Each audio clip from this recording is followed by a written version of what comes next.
माजी की तरफ अगर निगाह दौड़ाई जाए तो अक्सर ऐसे वाकयात और मौके देखने को मिलते हैं जहां पर पाकिस्तान की सालमियत को किसी न किसी अपने से खतरा रहा। वक्त गुजरा, साल गुजरे, चेहरे बदले, नहीं बदला तो पाकिस्तान के सर पे मंडलाता गद्दारी का साया।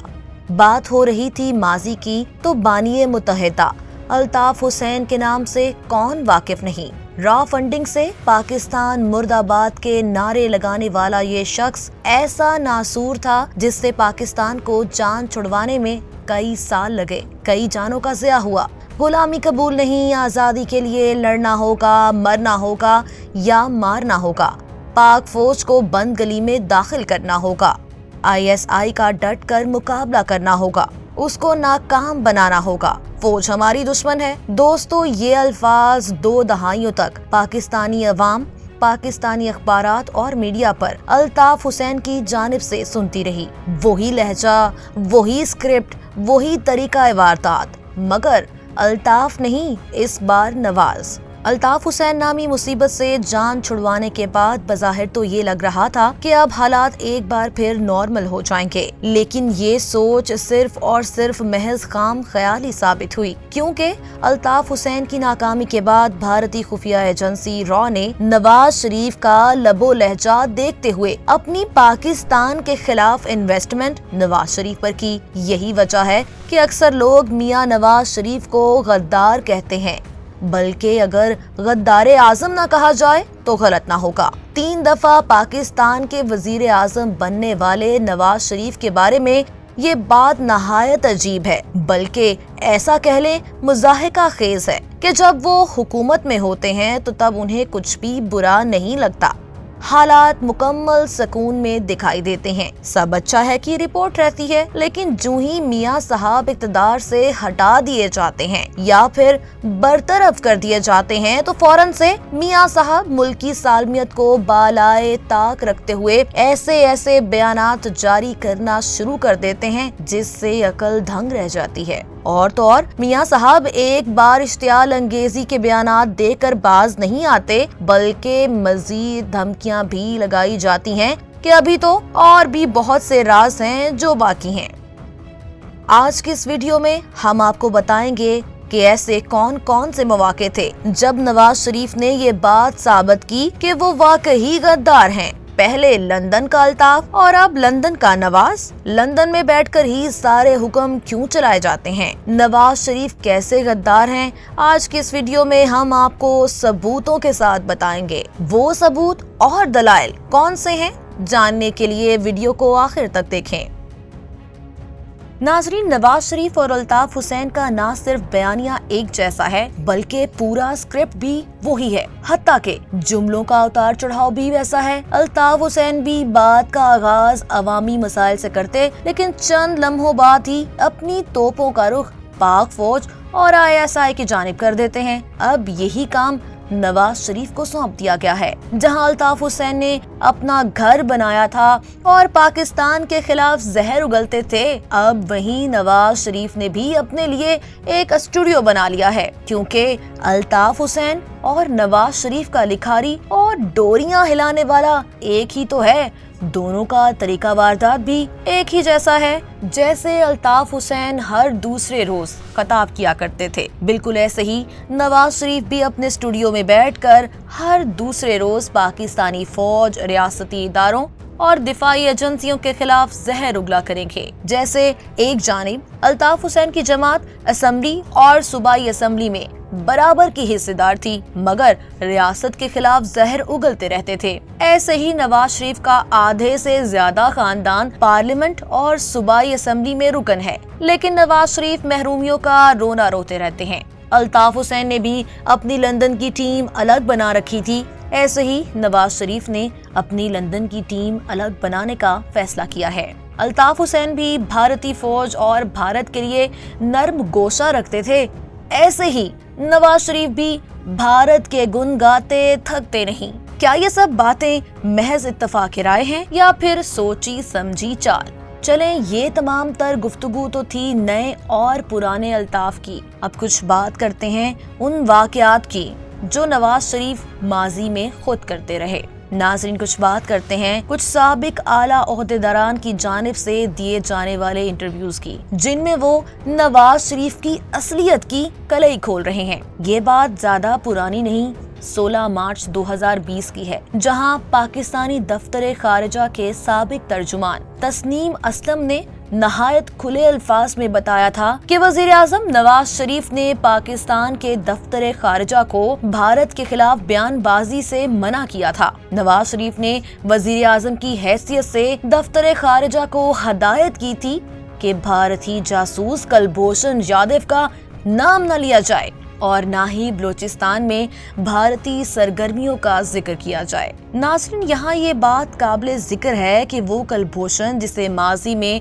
मियां साहब की पुश्त पनाही हासिल थी, वो जब 2016 मार्च में पकड़ा गया तो उस वक्त भी मियां नवाज शरीफ ने ना तो कोई मजम्मती बयान दिया और ना ही किसी करार वाक़ई सजा की बात की गई। जाहिर है भारतीय नाराजगी का जो खौफ था। अपने इंटरव्यू में तस्नीम असलम ने मजीद एक खास बात जिसका इंकशाफ किया, और वो बात जो आज तक किसी को मालूम नहीं, वो है नवाज शरीफ का भारत के दौरे पर कश्मीरी क़यादत से मुलाकात ना करना, क्योंकि पाकिस्तान की ये पॉलिसी रही है कि पाकिस्तान का कोई भी रहनुमा जब भारत जाता है तो वो हुर्रियत क़यादत से जरूर मुलाकात करता है। जब नवाज शरीफ भारतीय वजीर आजम नरेंद्र मोदी की तकरीबे हल्फ बर्दारी में गए तो उन्होंने कश्मीरी क़यादत से कोई मुलाकात नहीं की। नाजरीन, अभी तस्नीम असलम के इस इंटरव्यू की गूंज फिजा में मौजूद थी कि भारत में पाकिस्तान के साबिक सफीर और दफ्तर खारिजा के साबिक तर्जुमान अब्दुल बासित ने भी इंटरव्यू में कई नए इंकशाफात किए। उन्होंने इंटरव्यू में कहा कि साबिक वजीर आजम मियां नवाज शरीफ के कुछ इक़दामात रियासत पाकिस्तान के हक में नहीं थे। उनके कुछ इक़दामात से अभी नुकसान हो रहा है और कुछ का आइंदा चलकर नुकसान होगा। मियां नवाज शरीफ के दौर में पठानकोट वाक़े पर भारत के कहने पर गुजरांवाला में FIR काटी गई, जो कि मुनासिब बात नहीं थी। नवाज शरीफ दौर में बहुत सी बातें जुबानी कलामी की जाती थी ताकि किसी भी खुफिया बात का कोई सबूत न रहे। दफ्तर खारिजा के साबिक तर्जुमान अब्दुल बासित ने ये कहा कि मैं कहता था कि जो कहना है मुझे लिख कर दो। उन्होंने मजीद कहा, सलमान शहबाज हर महीने कुछ भारतीयों को वीजे देने के लिए फोन करते थे। नवाज शरीफ की ख्वाहिश थी कि भारतीय सनतकार सचिन जिंदाल पाकिस्तान कोर इंडस्ट्री में सरमायाकारी करें, और कुलभूषण के वाक़े की तरह जिंदाल से मुलाकातों का भी एक नया इंकशाफ हाल ही में सामने आया है, जिसमें न सिर्फ नवाज शरीफ शामिल हैं बल्कि उनकी साहबजादी मरियम नवाज भी शामिल हैं, जिसकी हाल ही में खोखर पैलेस लाहौर में किसी भारतीय अहम शख्सियत से मुलाकात की खबर भी सामने आई है। ये तो वही बात हुई, चोर चोरी से जाए, हेरा फेरी से ना जाए। इन दोनों इंटरव्यूज में जो इंकशाफात किए गए उनमें से कोई इंकशाफ भी ऐसा नहीं जिसकी खारजी हकाइक से तस्दीक ना होती हो। ना सिर्फ ये बल्कि मियां साहब के दौरे हुकूमत की बात की जाए तो उस जमाने के अखबारात में भारतीय जासूस कुलभूषण के खिलाफ ऐसी खामोशी नजर आएगी जैसे कुलभूषण का कोई वजूद ही ना हो। सिर्फ यही नहीं, यूनाइटेड नेशन के फोरम पर भी नवाज शरीफ की जुबान कुलभूषण के खिलाफ चंद अल्फाज रस्मन भी अदा ना कर सकी, और शायद यही वो तमाम तर वाक़यात और बातें हैं जिसकी बिना पर नवाज को मोदी का यार गद्दार कहा जाता है। अब कुछ बात करते हैं ISI और मिलिट्री इंटेलिजेंस की, जिसके साबिक सरबरा जनरल असद दुरानी ने अपनी तसनीफ स्पाई क्रॉनिकल्स में साफ लिखा है कि मियां नवाज शरीफ के छोटे भाई मियां शहबाज शरीफ पाकिस्तानी पंजाब और भारतीय पंजाब को एक आइडिया बनाने पर भारतीय पंजाब के वजीर आला राजा अमरिंदर सिंह के साथ बातचीत कर रहे थे। जैसा कि जाहिर है कि ये किसी आम आदमी, किसी सहाफ़ी या किसी अखबार की इत्तला नहीं है, ये मुल्क के दो अहम तरीन हसास अदारों के सरबराह का बयान है।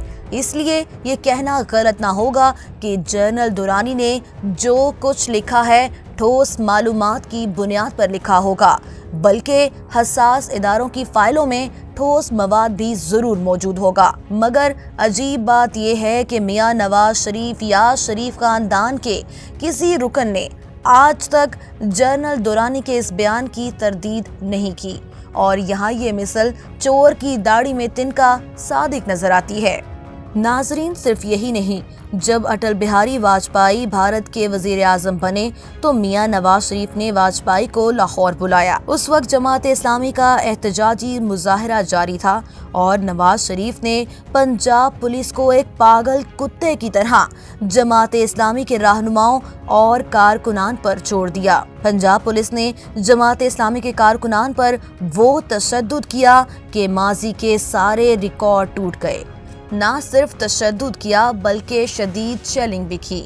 جس طرح عادی شرابی کو شراب اور عادی چرسی کو چرس سے دور نہیں رکھا جا سکتا، اسی طرح میاں نواز شریف کو بھارت پرستی کے نشے سے دور نہ رکھا جا سکا۔ نواز شریف نے جتنا ممکن تھا بھارت کو ہمیشہ آگے رکھا اور بھارت کی حکومت کو خوش کیا۔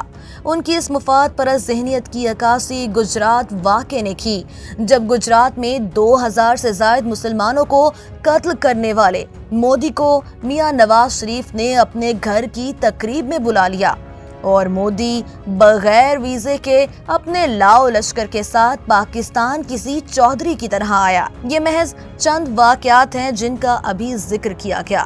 ماضی میں نہ جانے ایسے کتنے اقدامات نواز شریف کی جانب سے کیے گئے کہ انہیں کسی بھی صورت سربراہ تصور نہیں کیا جا سکتا۔ وہ غدار کیا جو غداری چھوڑے۔ ماضی کے ساتھ ساتھ آپ کو حال ہی کی بھی ایک غداری کی مثال دیے دیتے ہیں۔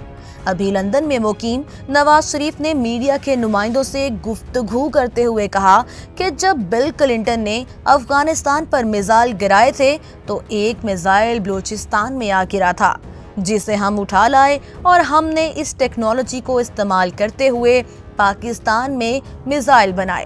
نواز شریف کا یہ بیان 3 دفعہ وزیر اعظم کے منصب پر براجمان رہنے والے شخص کی زبان سے ایسے الفاظ کا نکلنا اس منصب کے حلف کے ساتھ غداری ہے۔ ناظرین، یہ تمام تر باتیں جن کا ہم نے ذکر کیا یہ ماضی کی باتیں تھیں جن پر شواہد اور ثبوتوں کے بعد بھی کوئی ایکشن نہیں لیا گیا، لیکن اب بلی تھیلے سے مکمل طور پر باہر آ چکی ہے۔ لندن میں مقیم نواز شریف نے چند روز قبل ایک تقریر کی جس میں ایک بار پھر ریاستی اداروں کو کھلے الفاظ میں نشانہ بنایا۔ میاں صاحب کے خطاب میں شروع سے لے کر آخر تک وہی بیانیہ رہا جو بھارتی حکومت اور بھارتی میڈیا دن رات پاکستان اور پاکستان کے خلاف اگلتا ہے۔ نواز شریف ایک بھارتی نیوز کاسٹر کا روپ دھارے ہوئے تھے۔ اس خطاب کے دوران انہوں نے کارکنان کو براہ راست افواج پاکستان، جو کہ پاکستان کی سالمیت اور استحکام کی ضامن ہے بلکہ شہداء کی امین ہے، کو پاکستانی فوج سے مقابلے کا درس دیا۔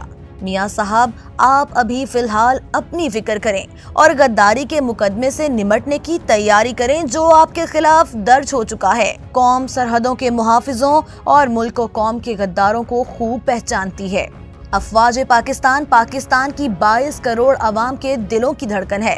پاکستان زندہ باد۔ اور جاتے جاتے چند سوال اپنے ناظرین کے سامنے اس ویڈیو میں دکھائے جانے والے ثبوتوں کی بنا پر پوچھنا چاہوں گی، کیا ایسا شخص جسے ملک کی سالمیت نہیں بلکہ صرف ذاتی مفاد کی پڑی ہے، جس کا کام صرف ملک دشمن عناصر کو خوش کرنا بلکہ ان کی غلامی کرنا ہے، کیا وہ اس پیارے ملک جسے کئی قیمتی جانوں کی قربانی کے بعد حاصل کیا، ایسا شخص اس ملک کا سربراہ یا کسی بھی عوامی عہدے کا اہل ہو سکتا ہے؟ اپنی رائے کا کمنٹ باکس میں ضرور اظہار کریں۔